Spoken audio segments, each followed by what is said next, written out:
నమస్తే, అందరికీ శుభోదయం. స్కాంద పురాణం. ఇక్కడ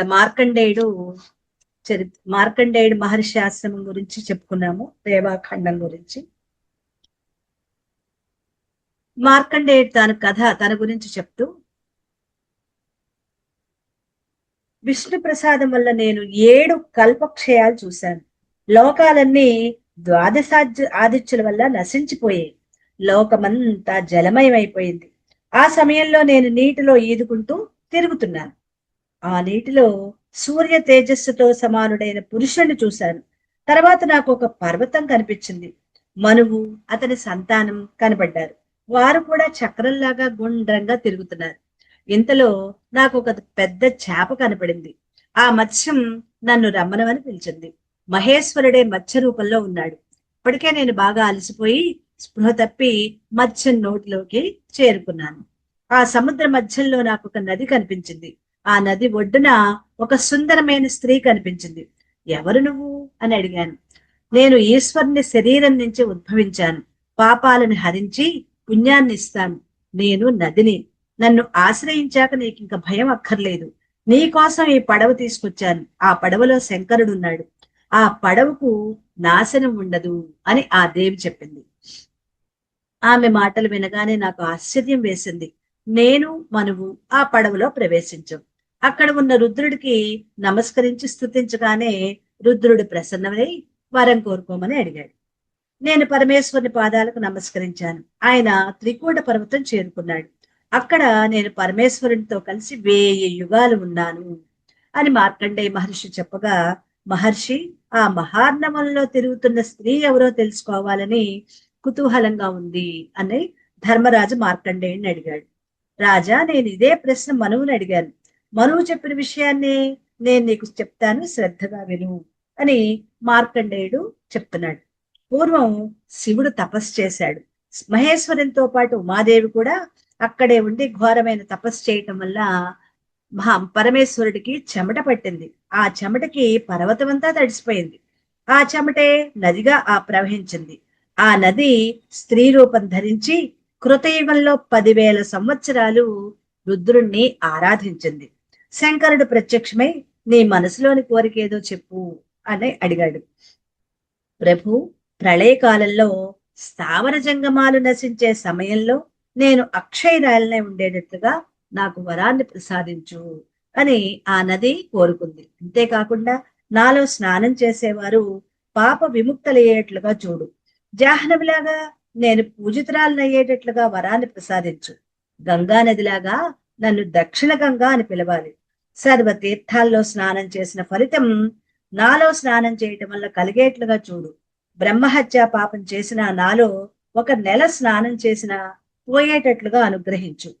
బ్రహ్మహత్య పాపం పోయేటట్లుగా అనుగ్రహించు. నాలో స్నానం చేయటం వల్ల యజ్ఞఫలం కలిగేటట్లుగా చూడు. సమస్త దానాల ఫలం నా జలం వల్ల కలగాలి. నా ఒడ్డున నీవు ఉమాదేవితో పాటు నివసించాలి.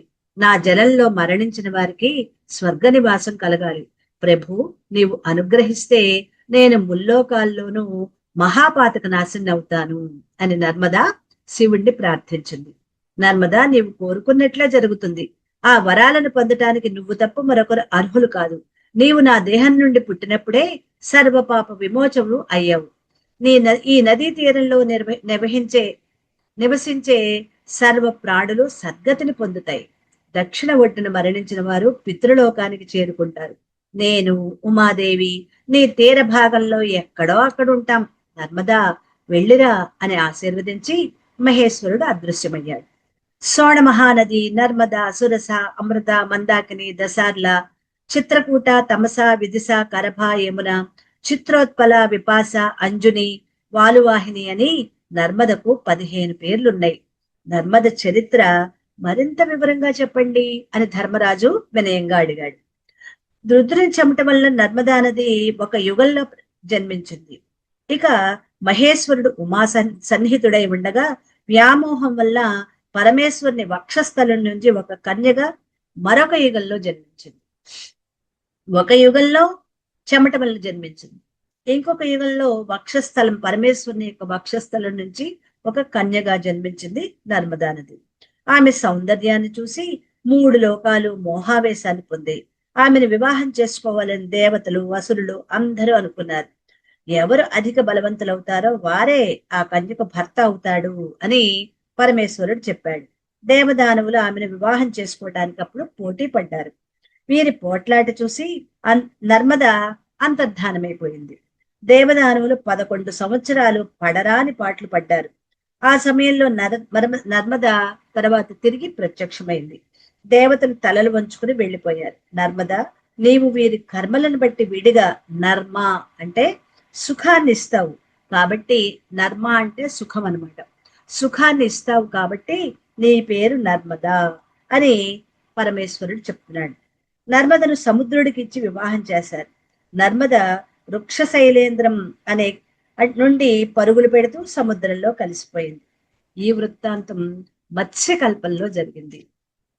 రేవ, ఈ నదికే ఇంకొక పేరు రేవా నది. ఆ రేవా అనే పేరు ఎందుకు వచ్చిందో ఇక్కడ విందాం.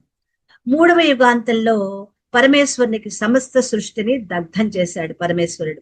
తర్వాత ఎందుకంటే లయకారుడు కదా పరమేశ్వరుడు, లయం చేశాడు. తర్వాత నర్మదా నదిని సముద్రం నీటిలో ముంచాడు. ఏకార్ణమైన నీటిలో పరమేశ్వరుడు నిద్రిస్తున్నాడు. అంటే ఏకార్ణవం అంటే అంతా ఒకే జలం, అంతా జలమే తప్ప ఇంకేమీ లేదు. నేను ఆ నీటిలో సంచరిస్తున్నాను. ఆ సమయంలో నేను ఒక మయూరాన్ని చూశాను.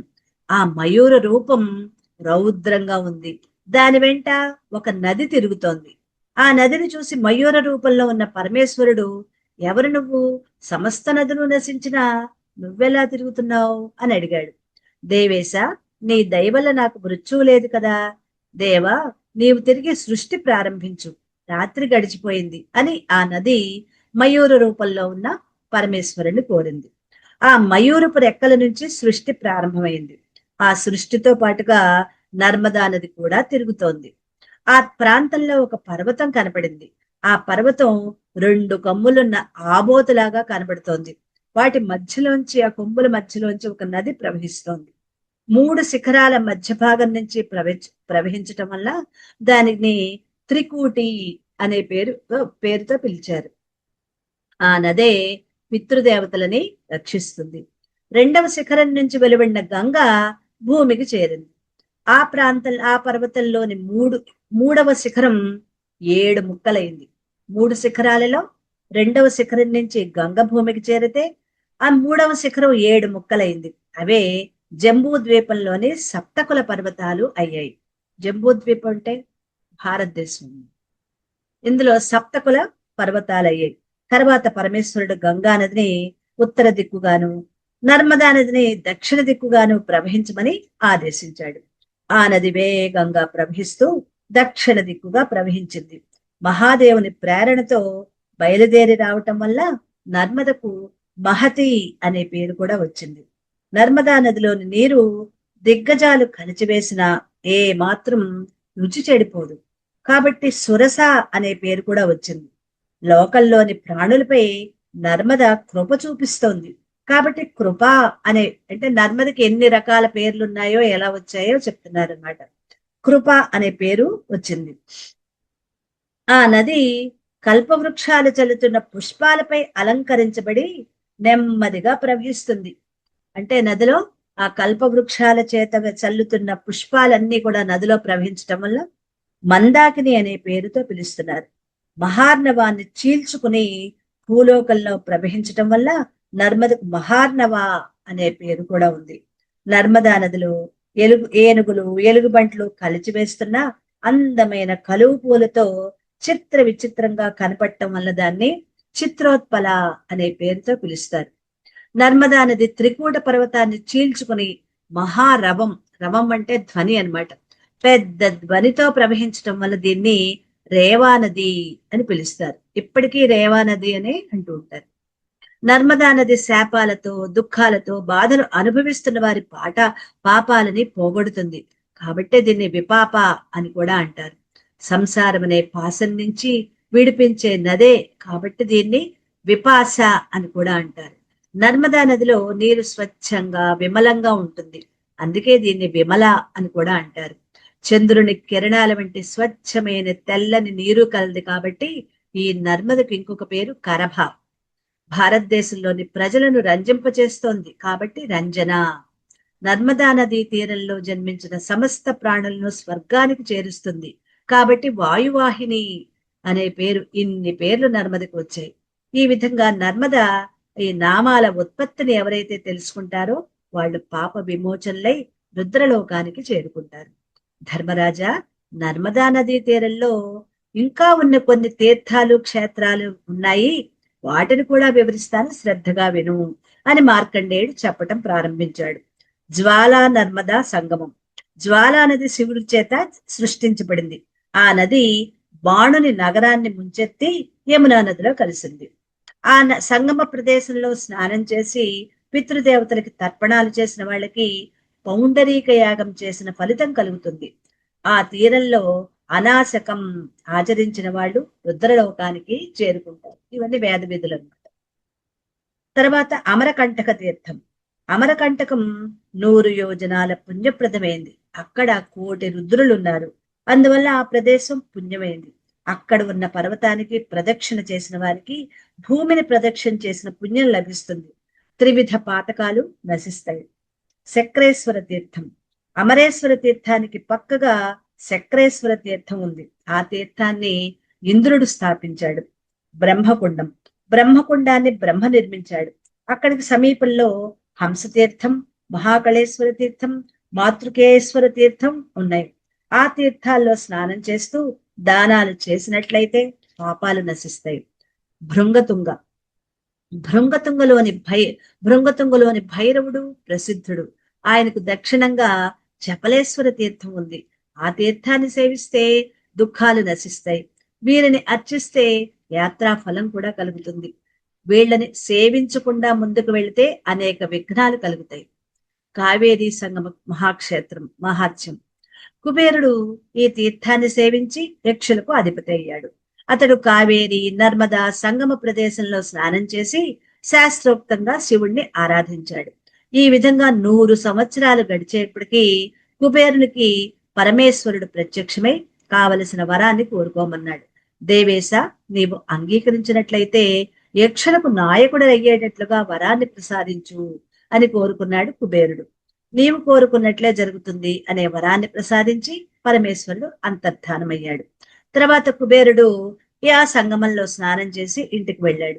యక్షులు కుబేరుణ్ణి తన రాజుగా ప్రకటించి రాజ్య పట్టాభిషేకం చేశారు. దారుతీర్థం. నర్మదా నదికి ఉత్తర భాగంలో దారుతీర్థం ఉంది. అక్కడ భార్గవ వంశానికి చెందిన దేవశర్మ కుమారుడు దారువు తపస్సు చేశాడు.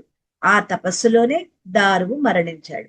అతని పేరుతోనే ఆ తీర్థం వెలిసింది. ఆ తీర్థంలో యథావిధిగా స్నానం చేసి పితృదేవతలకు అర్పించినట్లయితే వారు కోరిన కోరికలన్నీ తీరుతాయి.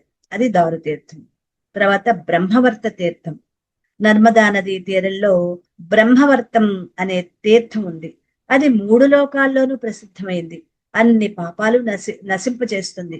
పూర్వం బ్రహ్మ ఇక్కడ 12 సంవత్సరాలు మహేశ్వరునికై ధ్యానిస్తూ తపస్సు చేశాడు. అందువల్ల ఈ తీర్థం పవిత్రమైంది. ఇక్కడ యథావిధిగా స్నానం చేసి పితృదేవతలకి తర్పణాలిచ్చి పరమేశ్వరుని గాని మహావిష్ణువుని గాని అర్చించినట్లయితే సర్వ యజ్ఞాలు చేసిన ఫలితం లభిస్తుంది. యుధిష్ఠిర, ఏ ప్రదేశంలో దేవుడు గాని మానవుడు గాని దానవుడు గాని సిద్ధిని పొందుతాడో అతని పేరుతో ఆ ప్రదేశం పవిత్రమవుతుంది, ప్రసిద్ధమవుతుంది. పురుష ప్రయత్నం లేదే మనం సిద్ధిని పొందలేము. పురుష ప్రయత్నం లేకపోతే నరకంలో పడిపోతాడు. మునీశ్వరులు నివసించిన ప్రదేశం పవిత్రమైన కురుక్షేత్రం, నైమిసారణ్యాలు అవుతాయి. అందువల్ల నర్మదా నదీ తీరంలో అనేక క్షేత్రాలు ఉన్నాయి. నీవు నీ అనుచరులను తీసుకుని నర్మదా తీరం వెంట ప్రయాణం చేయి, నీకు తీర్థయాత్ర ఫలితం కలుగుతుంది అని మార్కండేయ మహర్షి ఆశీర్వదించారు. ధర్మరాజు సోదరులు అనుచరులు మార్కండేయుడికి నమస్కరించి అనుమతి తీసుకుని తీర్థయాత్రలకు బయలుదేరారు. నాగరఖండం, ఇది వేరొకటి అన్నమాట. పూర్వకాలంలో సూర్యవంశంలో త్రిశంకుడు, ఇది మనం ఈ కథ సగం సగం విన్నాం, ఇది పూర్తిగా తెలుసుకుందాం. త్రిశంకు స్వర్గం గురించి విన్నాం కదా, అది ఇప్పుడు తెలుసుకుందాం. త్రిశంకుడు అనే రాజు ఉండేవాడు. అతడు వశిష్ఠ మహర్షి యొక్క శిష్యుడు. త్రిశంకుడు యజ్ఞయాగాదులు చేస్తూ ప్రజలను సొంత బిడ్డల్లాగా పరిపాలిస్తున్నాడు. ఒకరోజు త్రిశంకుడు వశిష్ఠ మహర్షిని కలుసుకుని, భగవన్, నేను యజ్ఞం చేసి భగవంతుని ఆశీర్వాదంతో సశరీరంగా స్వర్గానికి వెళ్ళాలి ఈ శరీరంతో అనుకుంటున్నాను. అటువంటి యజ్ఞం ఏదైనా ఉంటే సూచించండి అని వినయంగా ప్రార్థించాడు. రాజా, అటువంటి యజ్ఞం ఏదీ లేదు. బ్రహ్మాది దేవతలు కూడా యజ్ఞస్థోమాది యాగాలు చేసినా సశరీరంగా స్వర్గానికి చేరలేక మరొక శరీరంతో స్వర్గానికి చేరుకున్నారు. ఇది అసంభవమైన విషయం అని వశిష్ఠుడు చెప్పారు. ఈ మాటలు వినగానే త్రిశంకుడికి కోపం వచ్చింది. మీరు సశరీరంగా నన్ను స్వర్గానికి పంపించలేకపోతే నేను వేరొక గురువును నియమించుకుంటాను. వాళ్ళ ద్వారా యజ్ఞాలు చేసి శరీరంతో స్వర్గానికి చేరుకుంటాను అని చెప్పి నమస్కారం చేసి వశిష్ఠ కుమారుల దగ్గరికి వెళ్ళాడు. వాళ్ళు కూడా ఈ విధంగానే చెప్పారు. వశిష్ఠ కుమారులు కూడా అదే సమాధానం చెప్పడంతో త్రిశంకు అసహనంతో, కురుకుమారులారా, మీ తండ్రి నన్ను శరీరంతో స్వర్గానికి పంపించలేను అని చెప్పాడు. అన్నీ వదిలిపెట్టి మీ దగ్గరకు వచ్చారు. మీరు కూడా అసమర్థులైతే మిమ్మల్ని వదిలిపెట్టి ఇంకొక బ్రాహ్మణ దగ్గరికి నియమించుకుంటాను అని తల ఎగరేసుకుంటూ వెళ్ళిపోయాడు.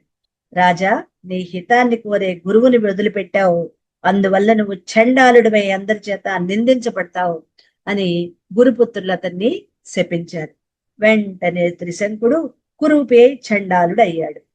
త్రిశంకుడు బాధపడుతూ, నేను ఏం చేయను, ఏం చేస్తే నాకు శాంతి లభిస్తుంది, అగ్నిలో పడి ఆత్మహత్య చేసుకోనా, లేక విషం తాగి మరణించనా అని ఆలోచిస్తూ రాత్రంతా నిద్ర లేకుండా గడిపాడు.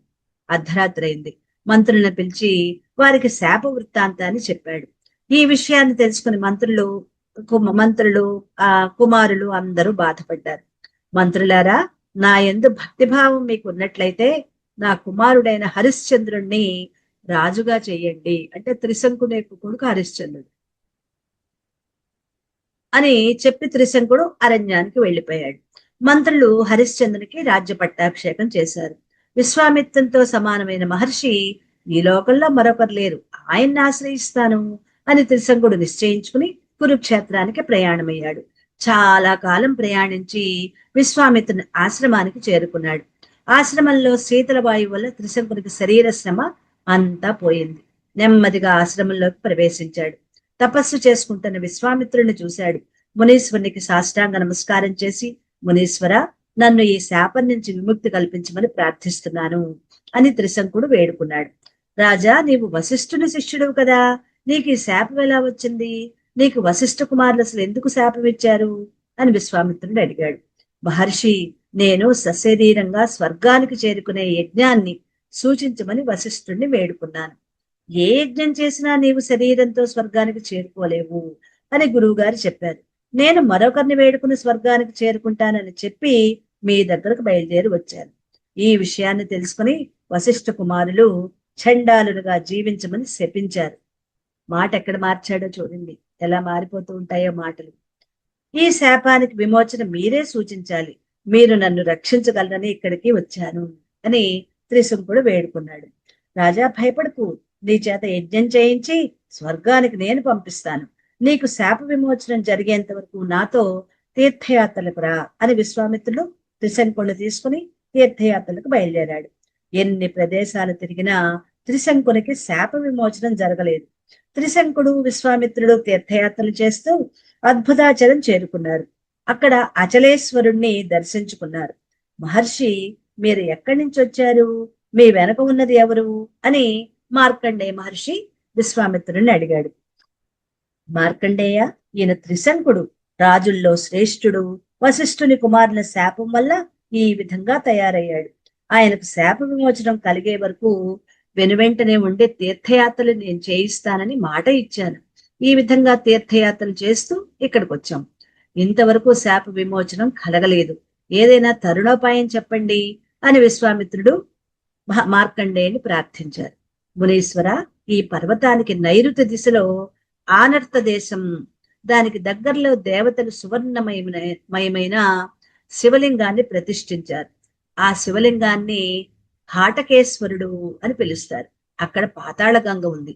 ఆ గంగా నది పాతాళ లోకంలోంచి పైకి ప్రవహిస్తోంది. ఆ నదిలో స్నానం చేసి భక్తిభావంతో హాటకేశ్వరుని పూజించినట్లయితే తప్పకుండా శాప విమోచనం కలుగుతుంది అని మార్కండేయుడు ఉపదేశించాడు. మార్కండేయుని ఆదేశాన్ని అనుసరించి విశ్వామిత్రుడు త్రిశంకుడిని తీసుకుని ఆ ప్రదేశానికి వెళ్ళాడు. పాతాళ గంగలో స్నానం చేసి హాటకేశ్వరుణ్ణి దర్శించుకున్నారు. త్రిశంకునికి శాప విమోచనం కలిగి సూర్య సమాన తేజస్సు కలిగిన వాడు అయ్యాడు. అంటే శాప విమోచనం అయిపోయింది. రాజేంద్ర, అదృష్టవంతుడివి, నీకు శాప విమోచనం కలిగింది. చండాలత్వం కూడా నశించిపోయింది. నేను స్వయంగా బ్రహ్మలోకానికి వెళ్లి యజ్ఞానికి బ్రహ్మను ఆహ్వానించి వస్తాను. నేను బ్రహ్మలోకం నుంచి తిరిగి వచ్చేలోగా యజ్ఞానికి కావలసిన వస్తువులన్నీ సమకూర్చుకో అని విశ్వామిత్రుడు త్రిశంకునితో చెప్పి బ్రహ్మలోకానికి వెళ్ళిపోయాడు. ప్రపితామహ, నేను త్రిశంకుని చేత బ్రహ్మలోకానికి వెళ్ళి అక్కడ మాట్లాడుతున్నాడు. నేను త్రిశంకుని చేత యజ్ఞం చేయించి అతన్ని శరీరంతో స్వర్గానికి పంపించాలని నిర్ణయించాను. ఆ యజ్ఞానికి మీరు, శివుడు, విష్ణువు, దేవతలు అందరినీ రమ్మనమని ఆహ్వానిస్తున్నాను అని విశ్వామిత్రుడు పిలిచాడు. మహర్షి, దేహం చాలించనిదే స్వర్గం చేరటం అసంభవం. యజ్ఞకర్మల వల్ల ఎవ్వరూ స్వర్గానికి చేరలేరు. దేవతలకు ముఖము అగ్నిదేవుడు. మరి ఆ అగ్ని ద్వారా మేము అన్ని స్వీకరిస్తాం. యజ్ఞ ప్రసాదంతో దేహత్యాగం చేసినట్లయినా తప్పకుండా స్వర్గానికి చేరుకుంటారు అని బ్రహ్మదేవుడు చెప్తాడు. విశ్వామిత్రుడు నూతన సృష్టి చేయటం. ఇప్పుడు బ్రహ్మదేవ, నా తపశ్శక్తిని చూద్దుగాని త్రిశంకుని చేత విధిపూర్వకంగా యజ్ఞం చేయించి ఇక్కడికి తీసుకొస్తాను అని చెప్పి విశ్వామిత్రుడు భూలోకానికి తిరిగి వచ్చేశాడు. శుభముహూర్తం చూసి యజ్ఞాన్ని ప్రారంభించాడు. యజ్ఞానికి స్వయంగా విశ్వామిత్రుడే ఆధ్వర్యం వహించాడు. శాండిల్యుడు హోత యజ్ఞం చేసేటప్పుడు కొన్ని స్థానాలు ఉంటాయి. హోత స్థానాన్ని శాండిల్యుడు అధిష్ఠించాడు. గౌతముడు బ్రహ్మస్థానంలో ఉన్నాడు. యాజ్ఞవల్కుడు ఉద్గాతగా ఉన్నాడు. ఈ విధంగా యజ్ఞం చాలా కాలం నడిచింది. అనేక మంది వేద పండితులు వచ్చారు. శ్రేష్ఠులైన బ్రాహ్మణులకి దాన ధర్మాలు జరిగాయి. అన్నదానం జరుగుతోంది. ఈ విధంగా యజ్ఞం 12 సంవత్సరాలు గడిచింది. అయినా త్రిశంకుని కోరిక నెరవేరలేదు. యజ్ఞం పరిసమాప్తమైంది. బ్రాహ్మణులకు తృప్తిగా దానం చేశారు. మహర్షి, మీ దయ వల్ల నాకు శాప విమోచనం కలిగింది. యజ్ఞం పరిసమాప్తి అయ్యింది. అయినా నా కోరిక నెరవేరలేదు. శరీరంతో స్వర్గానికి చేరుకోలేకపోయాను. నేను తిరిగి అరణ్యానికి వెళ్ళి తపస్సు చేసుకుంటాను. రాజ్యాన్ని పరిపాలించను అని త్రిశంకుడు విశ్వామిత్రుణ్ణి వేడుకున్నాడు. రాజా, విచారించుకు, నిన్ను ఈ శరీరంతో నేను స్వర్గానికి పంపిస్తాను అని విశ్వామిత్రుడు త్రిశంకుడికి చెప్పి పరమేశ్వరుడి గురించి తపస్సు చేయటం ప్రారంభించాడు. పరమాత్మ ప్రత్యక్షమై, మహాముని, నీ తపస్సుకు మెచ్చుకున్నాను. కావలసిన వరాన్ని కోరుకో అన్నాడు. మహేశ్వర, నాకు సృష్టి చేయగల శక్తిని ప్రసాదించు అని విశ్వామిత్రుడు వేడుకున్నాడు. తథాస్తు అని పరమేశ్వరుడు చెప్పి అంతర్ధానమయ్యాడు. విశ్వామిత్రుడు ధ్యానంలో ఉండి సమస్త సృష్టి చేయటం ప్రారంభించాడు. పశుపక్ష్యాదులు, నక్షత్రాలు, రాక్షసులు, వృక్షాలు అన్నిటినీ సృష్టించాడు. విశ్వామిత్రుడి సృష్టి వలన అన్ని వస్తువులు రెండుగా కనిపిస్తున్నాయి. ఆకాశంలో 2 సూర్యులు, 2 చంద్రులు, 2 నక్షత్ర మండలాలు. ఆ సృష్టిని చూసి దేవతలందరూ భయపడి బ్రహ్మగారి దగ్గరికి వెళ్ళారు. విశ్వామిత్రుడి సృష్టి వల్ల లోకమంతా గందరగోళంగా ఉంది. మీరు స్వయంగా వెళ్ళి ఆ సృష్టిని ఆపండి. విశ్వామిత్రుడు చేసే సృష్టిని ఆపమని దేవతలు ప్రార్థించారు. బ్రహ్మ విశ్వామిత్రుని దగ్గరికి వెళ్ళి, మహర్షి, నీ సృష్టిని ఆపండి అని ఆదేశించాడు. ఈ త్రిశంకుణ్ణి సశరీరంగా స్వర్గానికి తీసుకువెళ్తే నేను ఈ సృష్టిని ఆప్ చేస్తాను అని విశ్వామిత్రుడు చెప్పగానే బ్రహ్మ త్రిశంకుణ్ణి తీసుకుని స్వర్గానికి బయలుదేరాడు. విశ్వామిత్రుడు ఆనందంతో సృష్టిని ఆపేశాడు. అక్కడికి ఆప్ చేశాడు. నాగబలి మహత్యం. నాగబలి తీర్థం 3 లోకాలలో ఉత్తమమైంది. ధర్మార్థ కామ మోక్షాలు ప్రసాదించేది. ఈ క్షేత్రంలో ఎవరు శ్రద్ధాభక్తులతో నివాసం ఉంటారో వాళ్ళకి మరణానంతరం మోక్షం లభిస్తుంది. అక్కడ నివసించిన పశుపక్ష్యాదులు అన్నింటికి మరణానంతరం శివలోక ప్రాప్తి కలుగుతుంది. ఆ తీర్థంలో ఎవరు శ్రద్ధతో స్నానం చేస్తారో వాళ్ళకి నిశ్చయంగా శివలోక ప్రాప్తి కలుగుతుంది. విశ్వామిత్ర మహర్షి ఈ క్షేత్రం యొక్క మహత్యం తెలుసుకుని కురుక్షేత్రాన్ని వదిలిపెట్టి ఇక్కడికి వచ్చి స్థిర నివాసం ఏర్పాటు చేసుకున్నారు. యజ్ఞ యాగాదులు చేయకపోయినా, దాన ధర్మాలు చేయకపోయినా, తీర్థ సేవ చేయకపోయినా, ఈ తీర్థంలో స్నానం చేసినట్లయితే విమానారూఢుడై స్వర్గలోకానికి చేరుకుంటారు. పూర్వకాలంలో బలిచక్రవర్తి నాగలోకం నుంచి భూలోకం వచ్చేందుకు మార్గాన్ని ఏర్పాటు చేసుకున్నాడు. ఆ సమయంలో ఏర్పడిన మార్గం అవటం వల్లనే ఈ ప్రదేశాన్ని నాగబలి అని పిలుస్తున్నారు. ఇంద్రుడికి బ్రహ్మహత్యా పాతకం నుంచి విముక్తి లభించటం, వృత్తాసురుణ్ణి సంహరించడం వల్ల ఇంద్రుడికి బ్రహ్మహత్యా పాతకం వచ్చింది. ఆ పాపం నుంచి విముక్తి పొందాలని ప్రయత్నించాడు. ఎప్పటికీ సాధ్యం కాకపోవటంతో మరణించాలని నిర్ణయించుకున్నాడు. ఇంద్ర, ఎటువంటి దుస్సాహసాలు చెయ్యకు. హాటకేశ్వర క్షేత్రంలో శివుడు స్వయంభూ నాగబలి మార్గం కూడా అక్కడికి ప్రయాణించి పాతాళ గంగలో స్నానం చేసి మహేశ్వరుణ్ణి పూజించు. దీనివల్ల నీ పాపాలన్నీ నశించిపోతాయి అని ఆకాశవాణి చెప్తుంది. ఆకాశవాణి మాటలు విని ఇంద్రుడు వెంటనే హాటకేశ్వరుణ్ణి పూజించాడు. ఇంద్రుని పాపాలన్నీ నశించిపోయాయి. ఇంద్ర, నీ పాపాలన్నీ పోయాయి కనుక స్వర్గానికి తిరిగిరా అని బ్రహ్మ విష్ణువు ఆహ్వానించారు. దేవరాజా, ఈ భూలోకంలో హిమాలయ పర్వతం ఉంది. ఆ పర్వతానికి 3 కుమారులు, మైనాకుడు, నందివర్షుండు, రక్తశృంగుడు వాళ్ళ పేర్లన్నమాట. వాళ్లలో 3వ వాడైన రక్తశృంగ పర్వతాన్ని ఇక్కడికి తీసుకొచ్చి ఈ నాగబిలాన్ని మూసేయి అని బృహస్పతి, అంటే దేవగురు బృహస్పతి ఇంద్రుడికి చెప్తాడు. బృహస్పతి మాటలు విని ఇంద్రుడు హిమాలయ పర్వతం దగ్గరకు వెళ్లి రక్తశృంగ పర్వతం 3వ కొడుకైన రక్తశృంగ పర్వతాన్ని పిలుస్తాడు.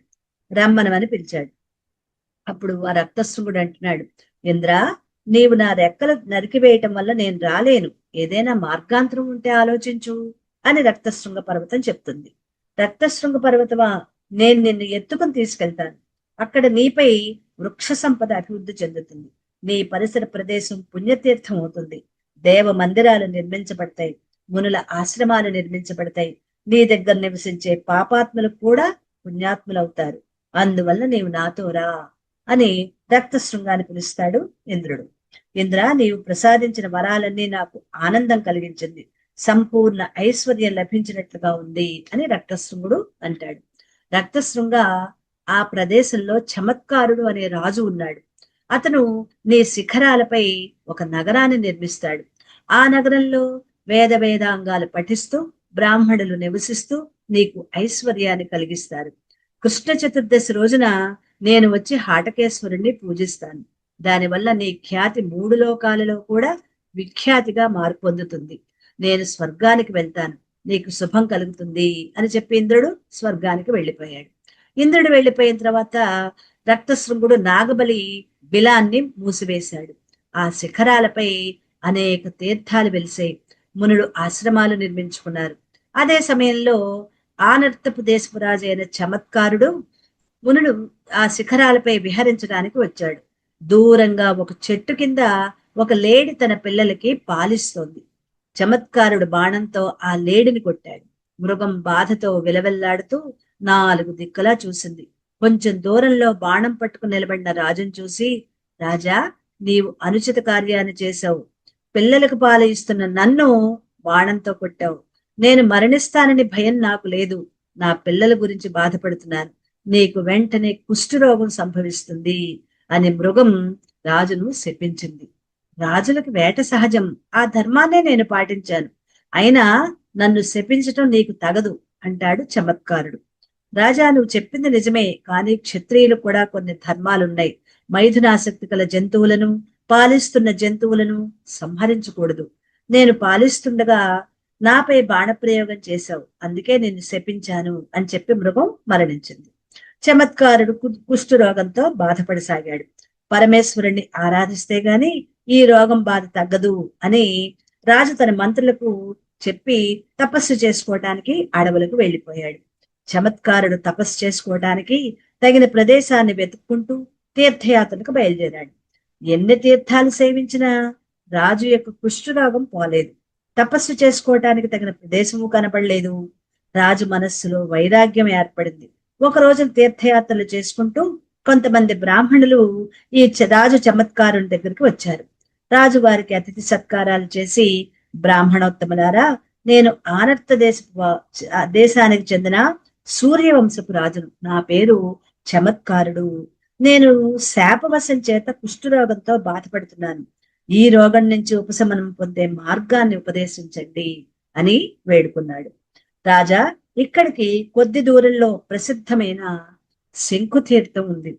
ఆ తీర్థంలో స్నానం చేసినట్లయితే సమస్త రోగాలు నశించిపోతాయి. రోగగ్రస్తులైన గుడ్డివారైనా కుంటివారైనా ఆ తీర్థంలో స్నానం చేసినట్లయితే ఆరోగ్యవంతులవుతారు. చైత్ర మాసంలో చైత్ర పౌర్ణమి రోజున స్నానం చేయాలి. ఆ రోజు ఉపవాసం ఉండాలి. ఈ విధంగా ఆచరిస్తే వెంటనే నీకు రోగ విముక్తి కలుగుతుంది అని బ్రాహ్మణులు ఉపదేశించారు. శంకుతీర్థం యొక్క మహిమ, దాని ఉత్పత్తి, దాన్ని మనం రేపు చెప్తాం.